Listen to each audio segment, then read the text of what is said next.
بسم الله الرحمن الرحيم لا حول ولا قوة إلا بالله العلي العظيم الحمد لله رب العالمين وصلى الله على سيدنا ونبينا أبي القاسم المصطفى محمد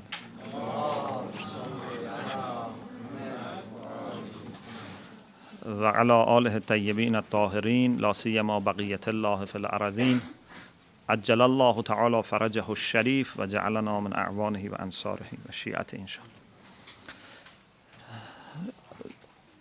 Our subject today is spirit, and as we mentioned about the benefits of self-knowledge, attention towards spirit is one of the outcomes of self-knowledge. And we realize that we human beings are not just a physical body, and there is a greater factor, the greater element in our existence, which indeed forms our identity, and that is our spirit. Human beings from the beginning have always had attention towards spirit or soul because there were certain phenomena which could not be explained without having attention to a spirit. For example,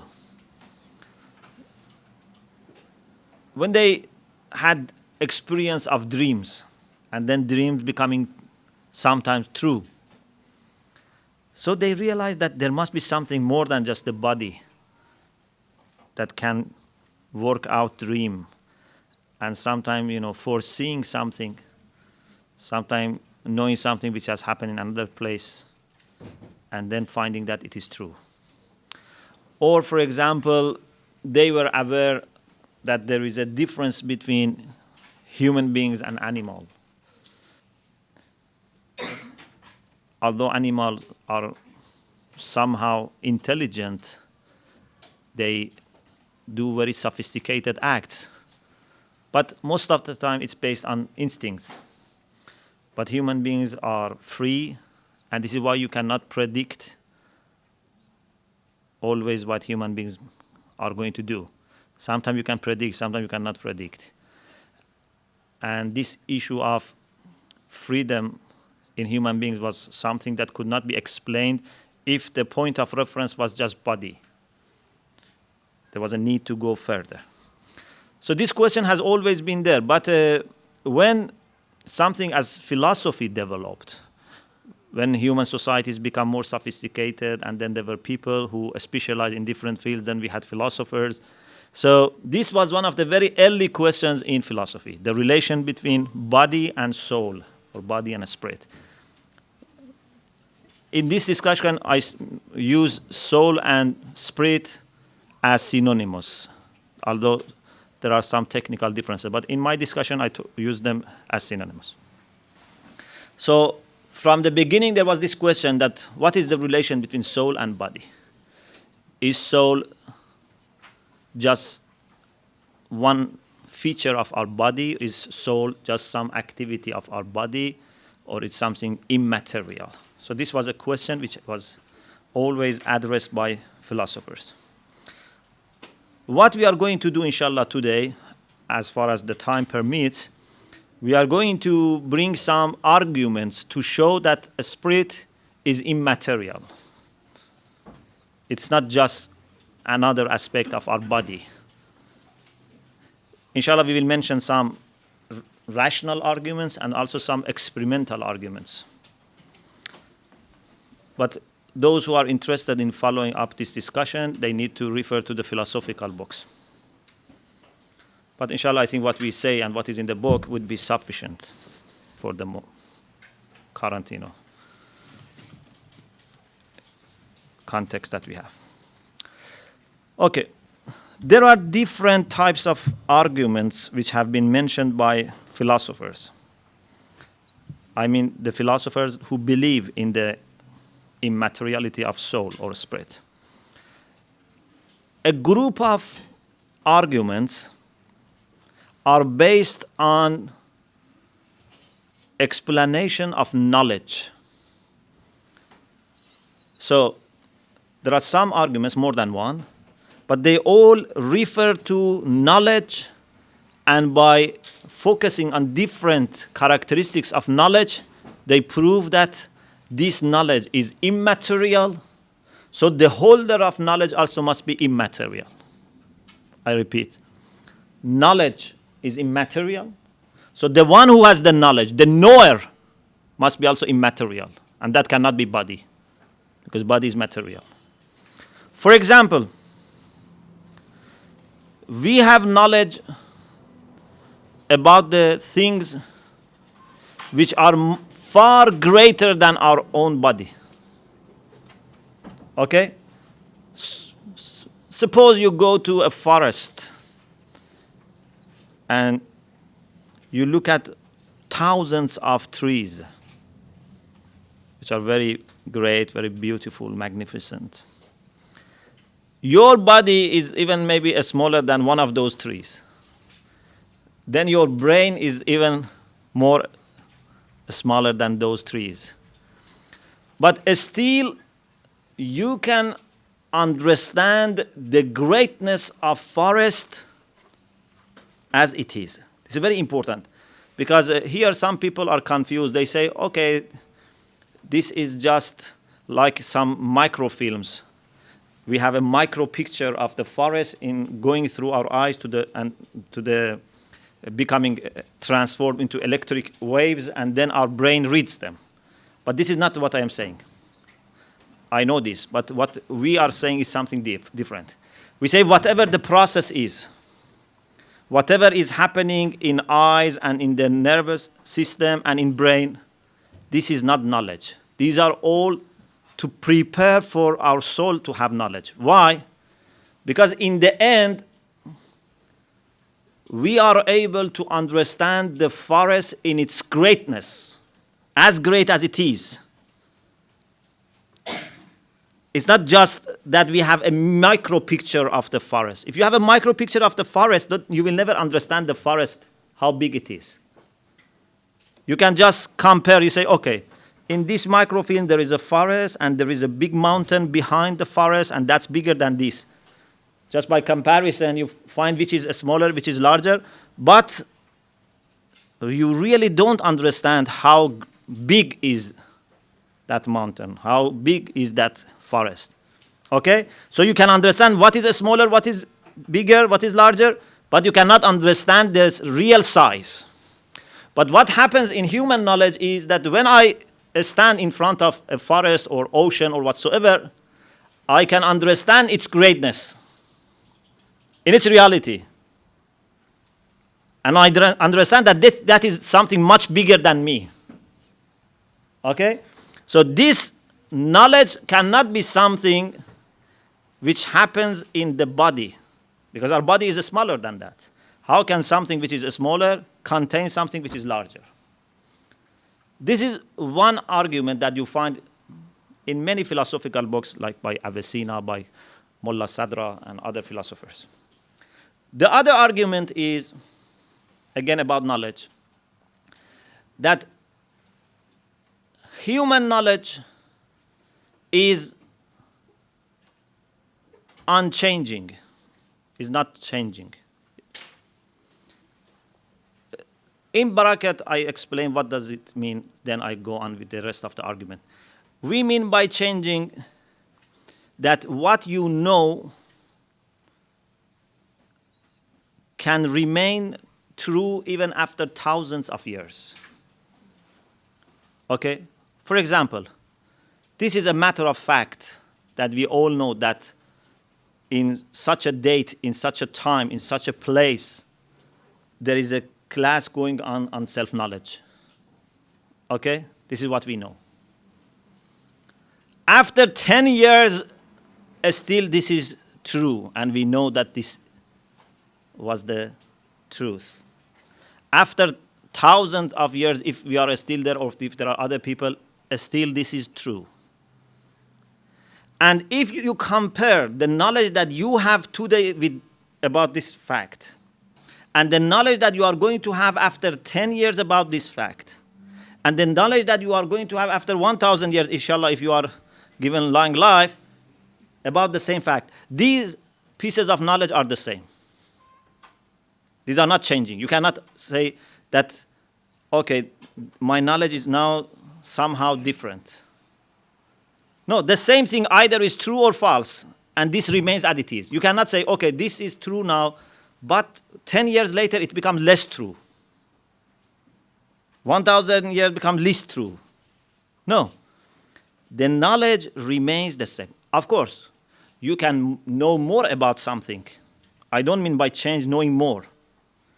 I don't mean by change going into deeper levels of understanding. What I am saying is that any proposition, any statement, which is either true or false, you can know it now and you can know it exactly in the same way after so many years. While in the physical world, nothing is fixed. In the physical world, everything is changing. Even you know that human body is changing. In every 6 years, all our cells are changing, except the cells for the nervous system, which are not replaced. They are just dying. But the rest of the body is being changed.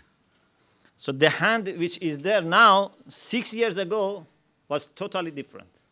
Nothing from the hand which I had 6 years ago is left. Everything is changed. So, knowledge remains the same. So the one who has knowledge cannot be a physical mass, a physical body. It must be something immaterial that can hold an immaterial knowledge. Or another thing, the third argument based on knowledge, every physical body is possible to be divided. If you take a piece of paper or piece of wood or some stone or whatever, it can be divided because it has 3 dimensions and it can be divided. So you can say the front or the northern part of it, the south, the west, the east, top, bottom. In different ways you can divide it. Even if something is very, very small, that you cannot use any techniques to divide it, still in your imagination it's divisible.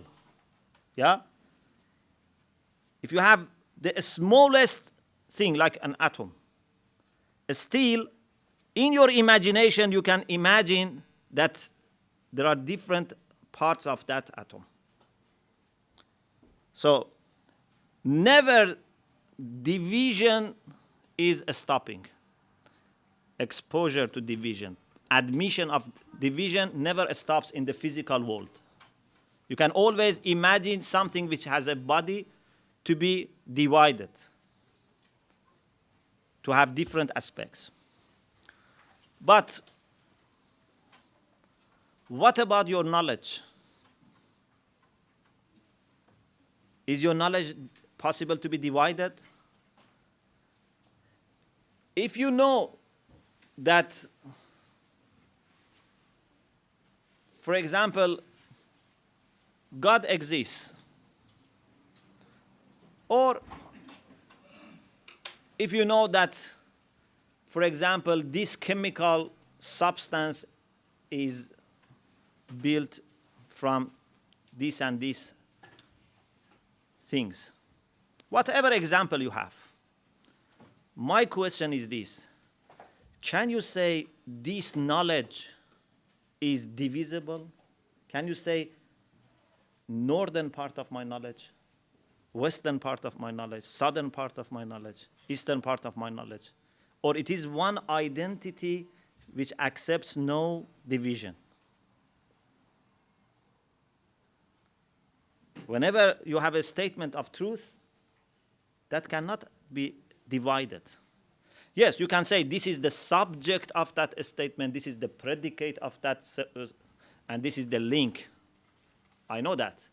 But these are not the knowledge. These are all to help you to come that a state that you say, I know this. When you know something, that cannot be divided. So there are many features in human knowledge which cannot be explained unless we believe that knowledge is immaterial. The same is about your understanding of yourself. There is another set of arguments which is based on our understanding of ourselves. Every one of us, please be very careful about this. Every one of us has very clear and very obvious understanding of himself or herself. Okay? What we say, I. And we are always busy with ourselves. You know, we are always thinking about ourselves. We are always conscious of ourselves. Okay? What happens is that because we are also most of the time preoccupied with our body and attention to our body, so we are confused. We think that I is the same as this body. Okay? I'm always looking at my body. I go in front of the mirror and look at my body. I touch my body. I feel my body. Everything is my body. So we are sometimes confused. We think that we are nothing other than this body. But if we train ourselves and try to reflect on what is really me, who am I? Then you will realize that this is not the body. But body is so much close to us and so much linked to us that we think that we are body, but we are not body. And this is why, if God forbids, in some accident, someone loses some parts of his body. If, for example, someone loses his legs, will that person think that he has lost part of his self, part of his I? So I have become less I? No. My reality is different than my body. Even if you cut off hands and legs of someone, his understanding of himself is not made smaller. The same entity.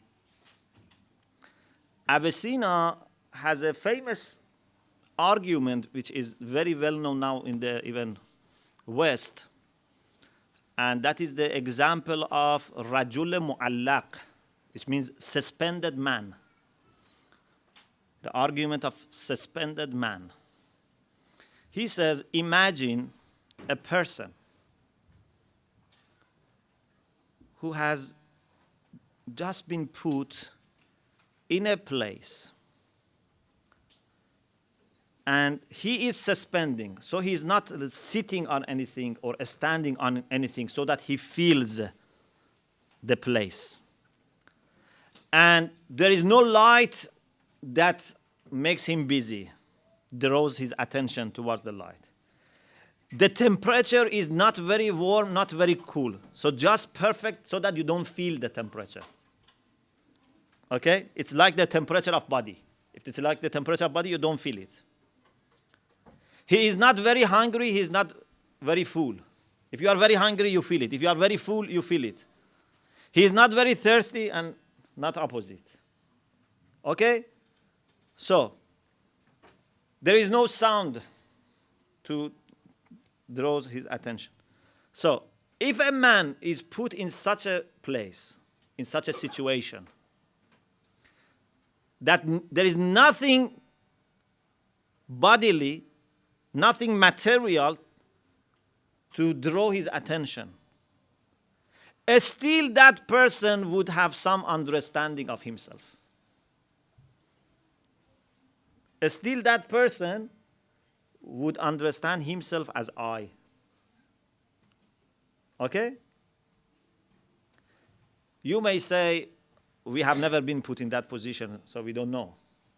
But I think you don't need to be put in that position. You can imagine this. This is just to help you understand that even if you are not receiving any signals, any indications, any pulses from the external world, still you have some understanding of yourself. And that is not your body. That is different from your body. Is description similar to the situation of baby inside the mother's womb, something like this as has been described? We don't say a baby because we don't know actually how baby is conscious of himself. So we say a man, so someone who has mature understanding.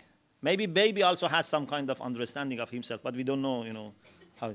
But a normal person who has very mature understanding and good level of consciousness, it is put in such a situation, he would still be able, or she would be still able, to understand his reality or her reality without any attention to the body. This is a very important argument. Another thing is about, again, our reality, our identity being the same thing even after passage of time. None of us is the same as yesterday. Although we may think that we are the same person, but none of us is the same person as yesterday. Our body is changed. Even our knowledge, our experience, lots of things have changed. I am not denying this, but what I am saying is that although I am not exactly the same person, but I am the same person. Okay? Maybe I know more, or maybe I have forgotten. Maybe I have become more happy, or maybe I have become more sad, whatsoever. But I am the same person. This is very important. Even after 30, 40, 50 years, if I live, I am the same person. I am not different person. I am not another body. I am the same body. And this is common sense. If someone has done some criminal act and they find him after 40, 50 years, still they would say that this is the same person. They would not say his body is changed or his experiences have changed. They say, no, this is the same person. So our understanding of ourselves is that we are something which remains intact, remains without any admission of change in identity. We accept changes, but our changes are in the external and accidental aspects of our reality. But we are the same people. Even if someone, dies and after Allah knows how many years, we are resurrected, we are the same people. We are not different people. This is another proof that our understanding of self shows that we are not material. We are not just body. Body is not remaining the same. Another thing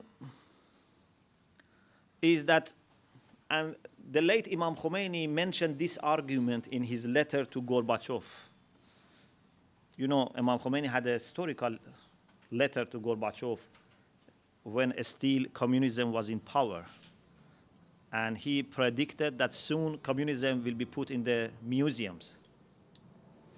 And he invited him towards Islam, said, you must send your scholars to Qom to discuss with our philosophers and find out the truth. And he said something very important. He said, your predecessors made mistake in imposing communism to your people, and your people suffered a lot. Now you must not repeat the same mistake by westernizing your people. Then after a while, there will be another people who would regret what you have done. Unfortunately, they didn't take this very seriously. And you know what then happened to Gorbachev and others. But in that letter, one of the arguments that Imam Khomeini mentioned was to make a comparison between human soul and a statue. What is the difference between a statue and us? A statue may be the same size as you look at these statues in Madame Tussauds. The same size, they look the same, okay? Even if they are made with bone and flesh and blood, still there is big difference. One of the differences, the one which actually Imam Khomeini mentioned, is that every piece of a statue is unaware of the other piece of a statue. And the whole statue has no knowledge of any piece of statue. So in other words, in the physical world, everything is absent for the other things. No one is aware. So there is no concept of neighborhood. Because neighborhood is when you feel, when you are aware that there is something next to you, someone next to you. In the physical world, they are just put next to each other, but no one is aware of what is next to it. Okay? But what about human beings? We are aware of ourselves, and we are aware of other entities. So we are not just a physical body. We are a soul with understanding of herself and the things around. This is another argument. In one of the footnotes, I have mentioned a counter-argument from David Hume. David Hume was an empiricist English philosopher, and he didn't believe in soul or spirit. And he wanted to say everything can be explained with reference to the body. When he was faced with the question of how you explain consistency and continuity in our reality while every physical body is changing, he wanted to explain this by one example. He said, imagine Mary Queen or Queen Mary ship. The Queen Mary ship, when it starts a journey from one part of the world to the another part, for example, from India to UK.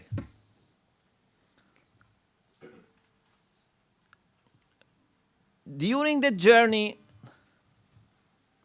we may gradually change all the parts of the ship. Okay?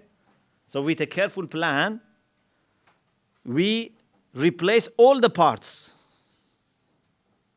to the extent that when the ship arrives in UK, none of its original parts are left. Everything is replaced. When it reaches here, still people will say that this is the same ship. This is Queen Mary ship. While it is not the same ship. So what he's suggesting is that no one says a ship has a soul, as a spirit. Ship has nothing other than the physical parts. And no part is left without change, but still we say this is the same thing. So he wanted to say that human beings can be the same. All the cells are changed.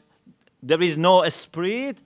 And still, because this is happening in a very gradual process, we think that this is the same thing. Okay, this is his example.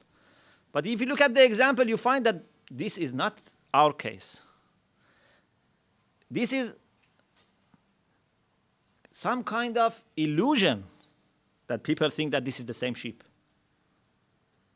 This is because of lack of carefulness. Is our understanding of ourselves the same? That I am totally different person, but just because I am gradually changed, so people don't notice that I am different, or we feel that I am really the same person. Everyone can find the answer inside himself or herself. So I don't want you to accept what I say. Refer to your conscience. Just meditate. Are you really the same person who was there 1 year ago, or you are different? Just people, who looking at you think that you are the same. No, you are really the same person. Indeed, this example is a very good example to prove that we cannot be body, just body. Because if we were like just body, we would be like the same sheep, Queen Mary. That it's not really the same sheep. It's changed. Okay, these are some of the rational arguments for the immateriality of soul. There are also some experimental. Some of the experimental arguments are known in all over the world. Some of them are based on experiences of people. It's not very general or universal. For example, one of the things which is known everywhere is what we learn in parapsychology. There is a section normally in every book's introduction to psychology. There is a section about what they call parapsychology, which is something beyond psychology. There are certain things which happen that cannot be explained with normal rules. For example, like telepathy. You know telepathy? So one person here has communication with someone in another part of the world without any equipment. How can this be explained with just physics? This is not something which can be explained through physics. Or someone who is here makes some changes in another place without being there.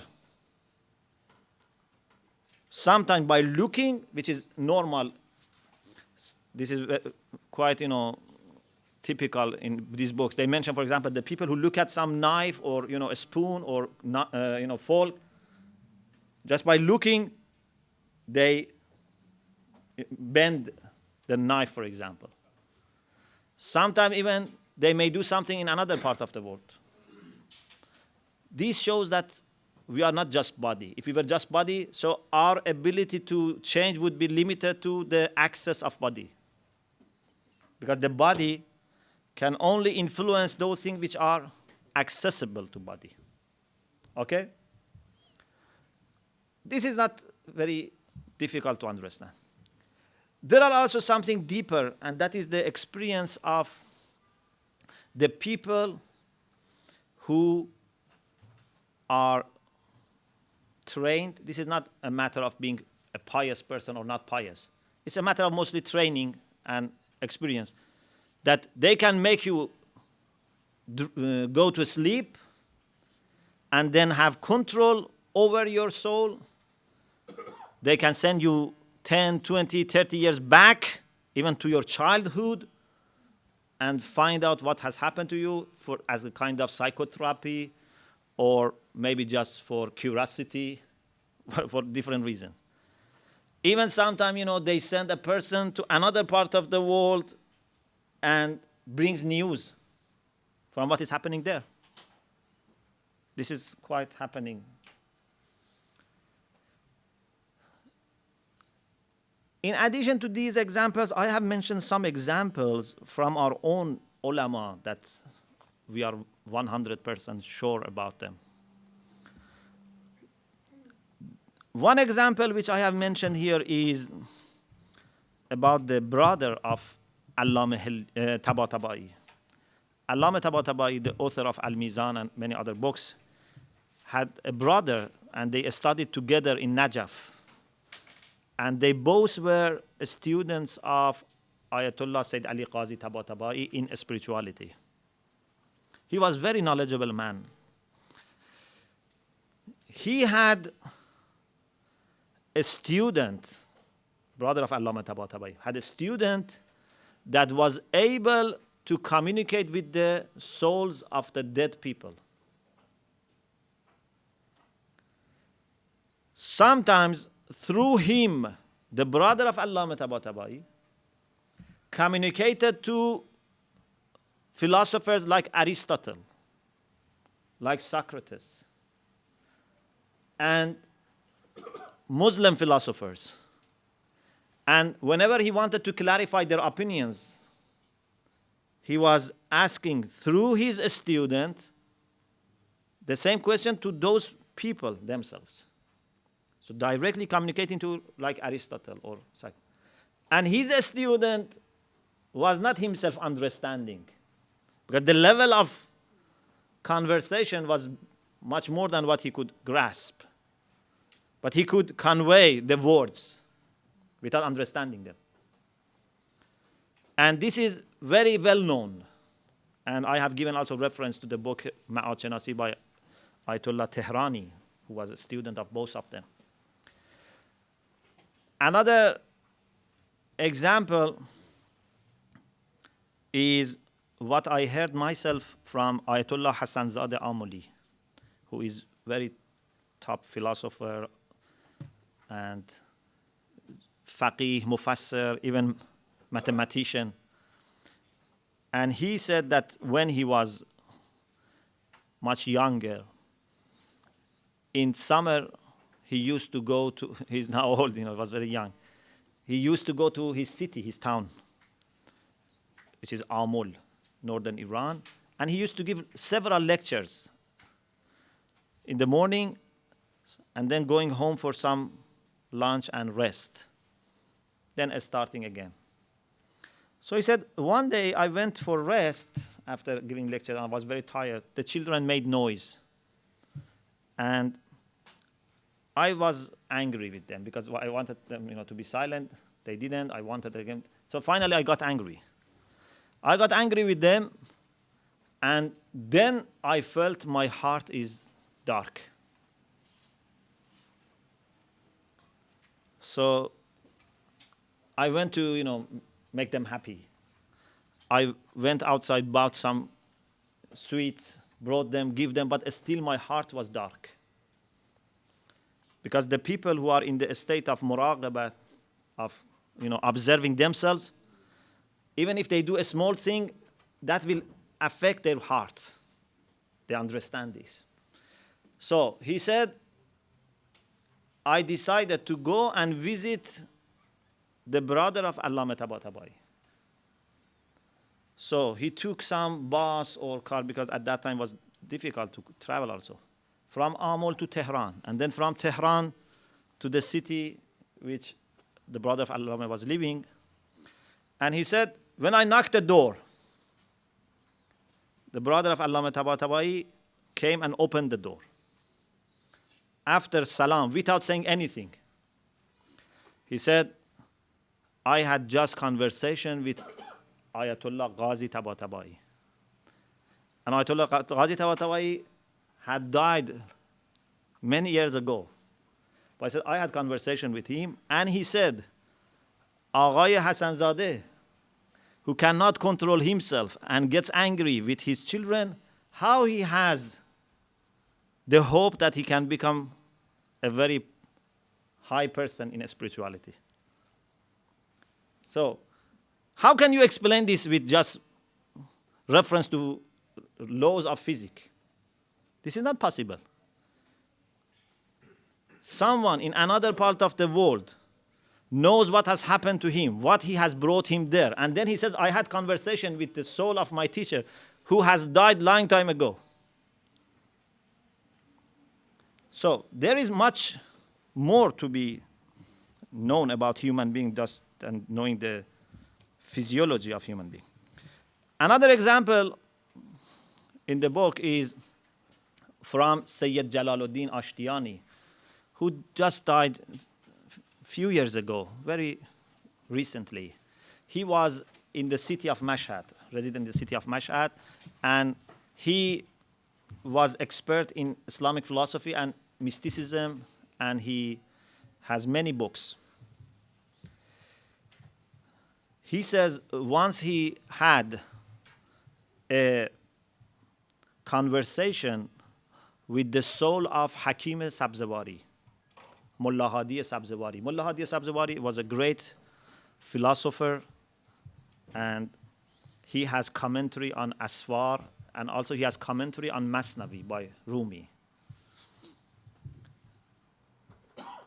So he says, I had a conversation with him. He has died, many years back, many decades ago. In our conversation, he recited a poem from Masnavi. He said, after that, I remembered the poem, but I wanted to find myself in Masnavi. I couldn't find. I searched Masnavi from the beginning up to the end. I didn't find that. I went to other versions in different libraries. In no copy, no version of Masnavi which were available in Iran, we could find this. Later, he said, I realized that an Orientalist had a version of Masnavi. And in that version, we found that poem. So you cannot say that Sayyid Jalaluddin Ashtiani himself had read this poem and he had forgotten. And now he was just remembering. It was not available in any copies of Masnavi in Iran. So this shows that the soul and the spirits are there and are living and are aware, and it's up to us to just prepare ourselves for such an encounter. There is another experience that some people have reported. Some of the people who have reported may not be honest. We don't know. We cannot say whoever claims is honest. But I have reported this experience from a very pious scholar, Mirza Jawad Agha Tehrani, who was in Mashhad and died several years ago. He was very, very pious, and everyone respected him in Iran. He wrote a book against Marxism and materialism because, about 40, 50 years ago, Marxists were very active, and they even managed to make some, some of the youths in Iran to become, Marxists and, to be materialist. So, in his book, which you find the reference in the here, Self-Knowledge, he says that one of the best ways to prove the existence of spirit is that you actually see your spirit. And he says that this has happened to me. So, you actually see your body. Your spirit goes out of your body and you see yourself. As if you have put on, for example, if you have put your dress on some hanger, for example, you look at the dress, it's quite possible to look at your body in the same way. Without any mirror, without anything. You look at, because your spirit goes out and looks at the body. This is not something which has been said by someone that we don't know. This is by Mirza Jawad Agha Tehrani that no one has any doubt about him. And just he mentioned this because he wanted to refute Marxism. Otherwise, he would not have mentioned this to anyone. So, these are some kind of experimental arguments which prove that soul or a spirit must be something immaterial. Inshallah, if you read the book and If everything is clear, alhamdulillah. If it's not clear, so please ask me next time, because this is very important part of self-knowledge, and we must all be very familiar with the arguments here. From next session, we will start talking about the way that Islam, or the Quran in particular, looks at human beings. Are human beings good, or are wicked, are bad? Or are human beings able to understand properly, or they are affected by the original sin, as is believed by the Christian friends? So we want to see what is the Quranic picture of human being, and what are the positive points, what are the advantages in human beings, what are disadvantages, and what is the overall judgment. That would be another important discussion which we need to know about human beings.